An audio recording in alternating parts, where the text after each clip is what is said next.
The sound can only be described as otherworldly, but the source is as commonplace as the ground we walk on, the air we breathe.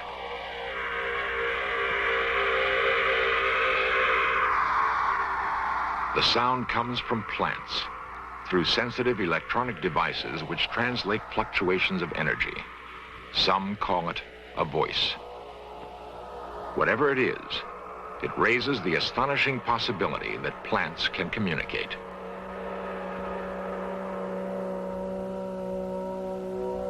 If plants can communicate, what are they saying? To whom or what are they talking? And how can we communicate with them? A leaf is an amazing organism for utilizing the energy of the sun to produce life. Now we learn that a leaf may also have something remarkable to tell us, if only we listen. This series presents information based in part on theory and conjecture. The producer's purpose is to suggest some possible explanations, but not necessarily the only ones, to the mysteries we will examine.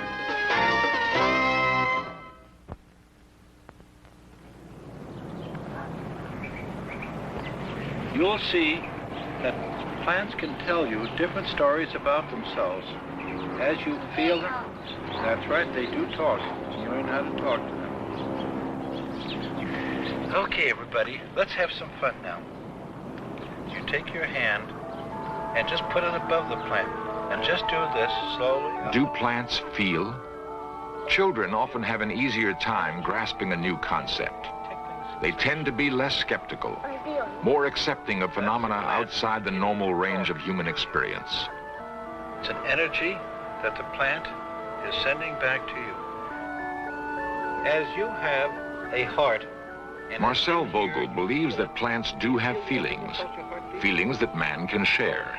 But boom, boom, boom. Now plants have a heartbeat too. Plants give... Vogel is a research chemist in San Jose, California.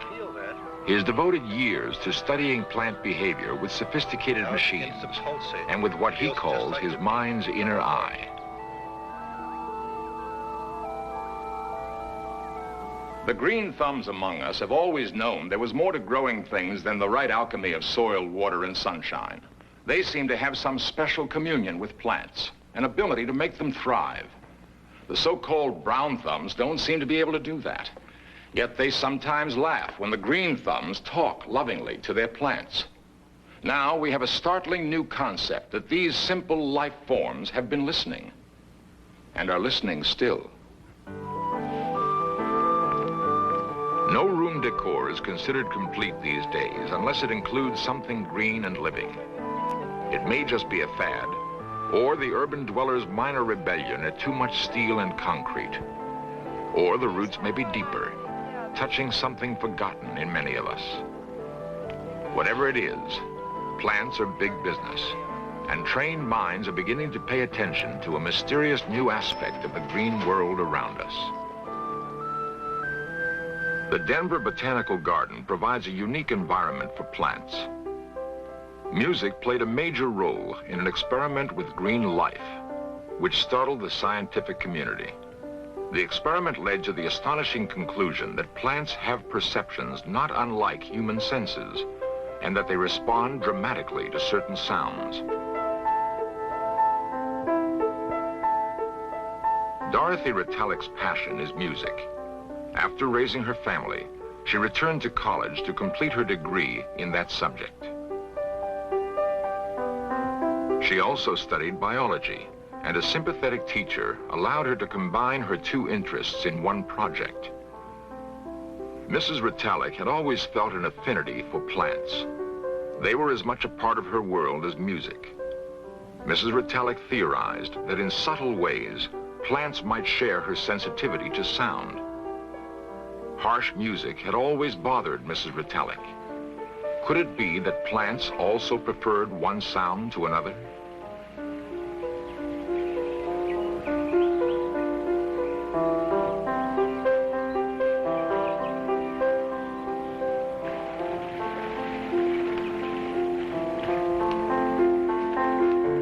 The experiment she devised to test her question has been duplicated many times.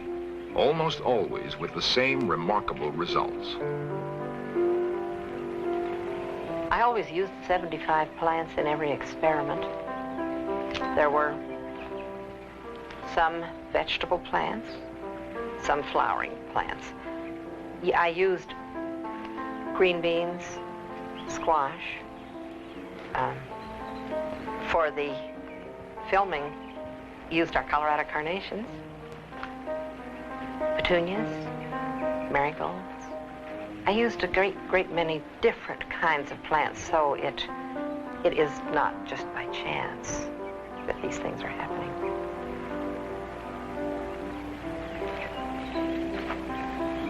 Mrs. Retallack created two distinct environments for her test plants. Water levels were kept the same in both. Temperature and lighting were identical. Only one element was different. Semi-classical music was played into one. Hard rock into the other. In the chamber with soft music, the plants leaned toward the speaker, seeming to draw strength from the melodious sounds.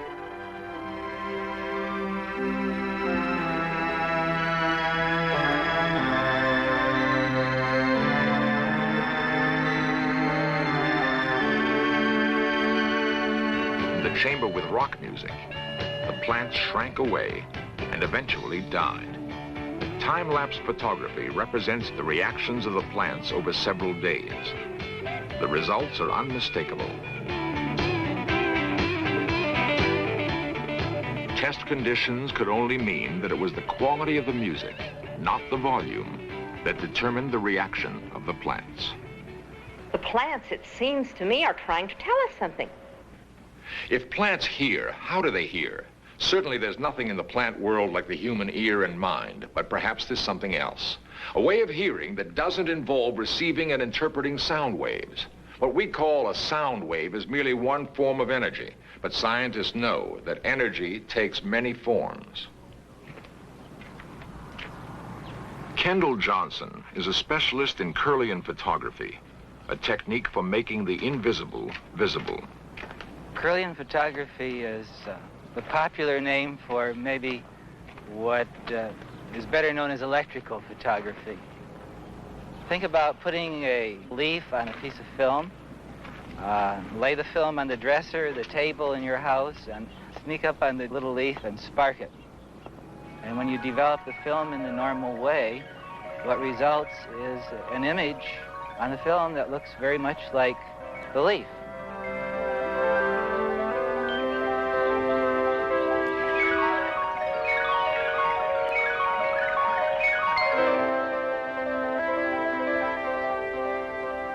Through the work of Kendall Johnson and others, a new world has been opened for exploration.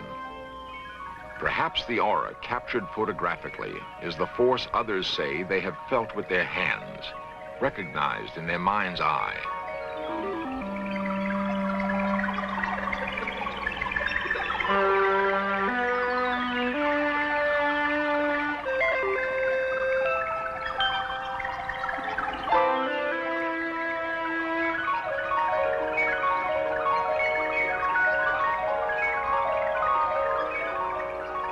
One fantastic experience we had was simply photographing the discharge that takes place in the atmosphere, in the air.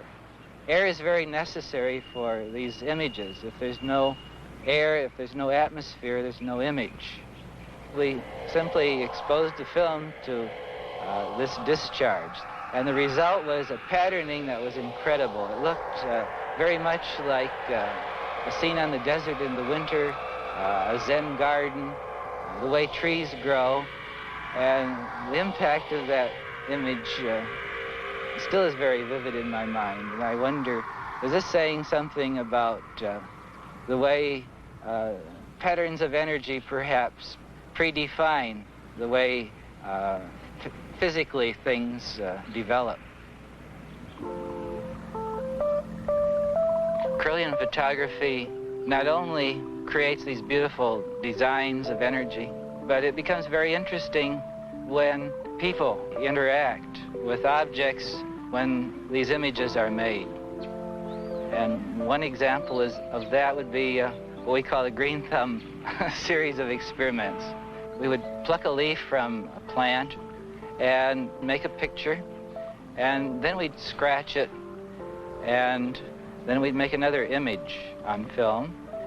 And what would usually happen is that over a period of time, the leaf would gradually fade. But what we'd do then is, using the same type of leaf, ask someone who had the reputation of having a green thumb, you know, somebody that can grow anything.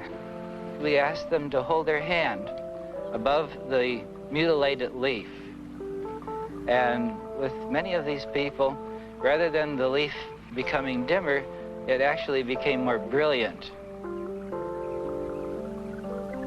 The profound implication is that the energy depicted by Kirlian photography works both ways. The finger of someone noted for skill and sensitivity with plants has a bright aura. The finger of a person who's had little success with plants represents a marked contrast. Maybe having a green thumb or a brown thumb means more than anyone realized, that a touch can convey as much information as volumes of words. As if somewhere in between this very personal world, the one that I feel, the one that I live in, and the other world that the ordinary world that we live in every day, that's me and the world's out there. There's this whole new other possibility, and that's very exciting. Can plants also speak? If so, can we learn to decipher this other voice?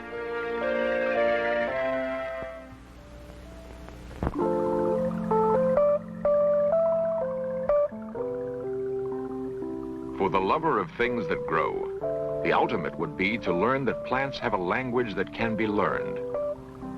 It would satisfy the needs of those who touch and complete that miraculous chemistry between man and plant.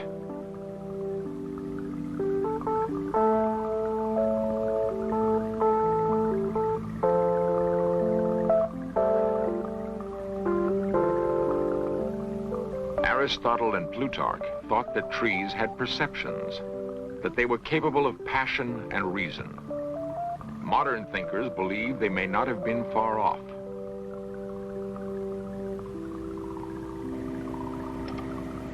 Cleve Baxter has spent more than 25 years researching the behavior of plants.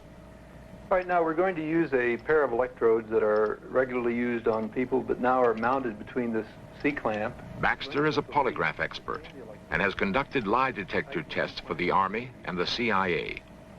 The polygraph is essential to his work with plants.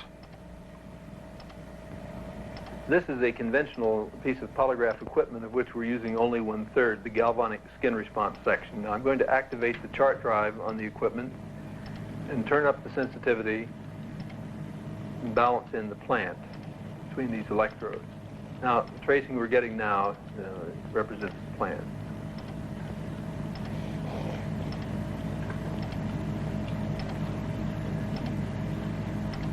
All right, now I'm going to take a scalpel and try to get underneath the skin level of my hand, see if the pain first of cutting causes any change in the plant. It is an experiment Baxter has performed many times. By inflicting pain on himself, he hopes to register some reaction in the plant. It is proof, Baxter feels, of perception on an elemental level. All living things, he believes, react to the pain of another. For whatever reason, the experiment fails. Perhaps Baxter has performed it too often. His reaction may not have been genuine. Baxter now tries the experiment with In Search of staff member Kay Hoffman. I'm going to balance this in and turn it to automatic 0 in this case, and let it quiet down. He calibrates the machine, this time in hope of achieving a response from the plant to the cutting of Kay's hand with a scalpel. You got a hand to spare? Right here? All right, Now, what I'm going to do is just to cut a little bit here. When you feel this, the thing that was going fairly calm is now going pretty wild. I think the plant is tuned into your apprehension pretty nicely. Now let's see if it's tuned into this.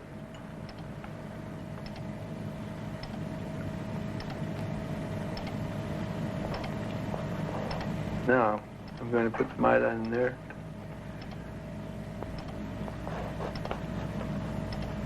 This time, the results were positive. The plant has reacted in some way. Baxter can only conclude that it is a reaction to the pain felt by another living thing. All right, now, let me take a look at this with you. This is sort of interesting because through here we were doing nothing that related to this, and then we decided to ask you if you would sit down and let us cut your hand. And right here is where you had the invitation to sit down and your apprehension of doing so. And here's where I'm starting the cutting. And actually, your apprehension is worse than my putting the iodine in, which apparently didn't hurt too much. In fact, the thing quieted down while that was happening. But the idea of being cut, the cutting itself, caused it to go into this vibratory thing. So all the way through here, you can see the changes that you may be able to match to your own mental set. Cleve Baxter is concerned not only with plants, but with primary perception in all simple life forms.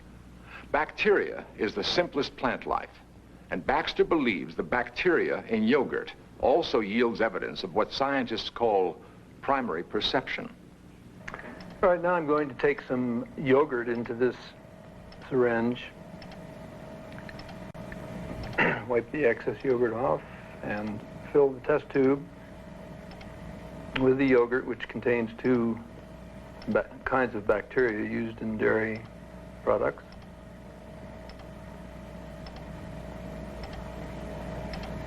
And I'm going to take the two silver wires that are being held and clamped into place by this little device, put the two silver wires down into the yogurt,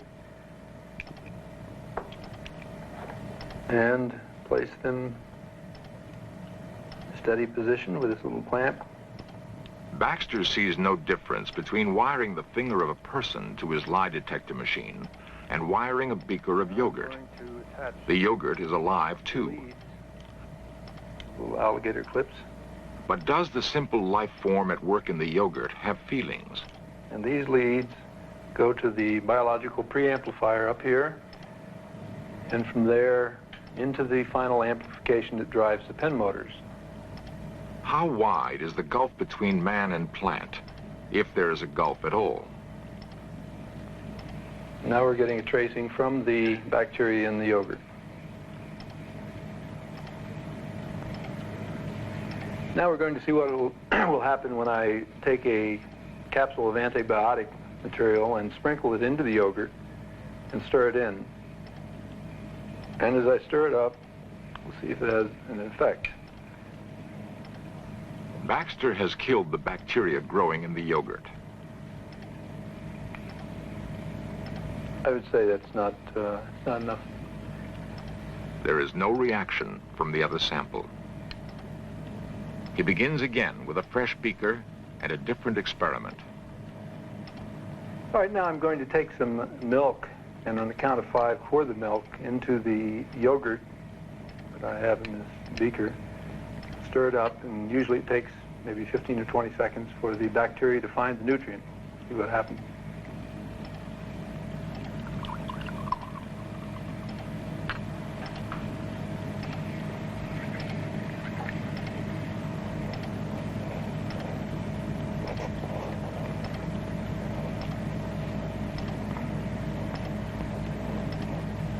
You have about a 15 or 20 second delay, and then this is the kind of activity you get here.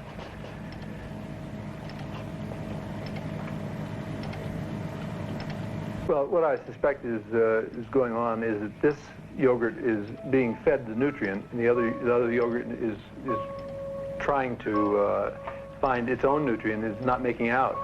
In other words, it's not being fed anything, and yet it somehow is aware that the other yogurt is being fed. To Cleve Baxter, the inescapable conclusion is that even the simplest living things have feelings.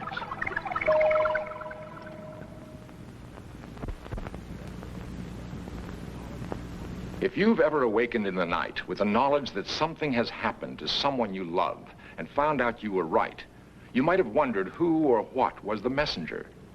One intriguing idea presented by this trip through a world of other voices is the possibility that plants carried the message. Apparently, plants feel and hear and speak to each other. Can they talk to us? It's clear we have a lot more to learn by deciphering these other voices, by listening with the patience this green world has apparently lavished on us for so long. As the races of man speak in different languages, so do the varieties of plants manifest their voices in different ways. They seem to be able to hear and understand us.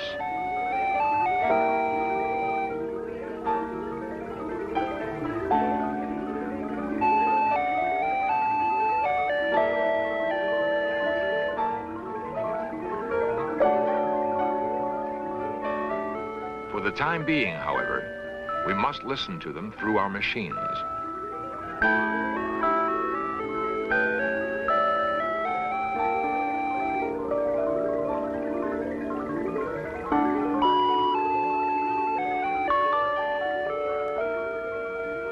One day, those machines may be unnecessary.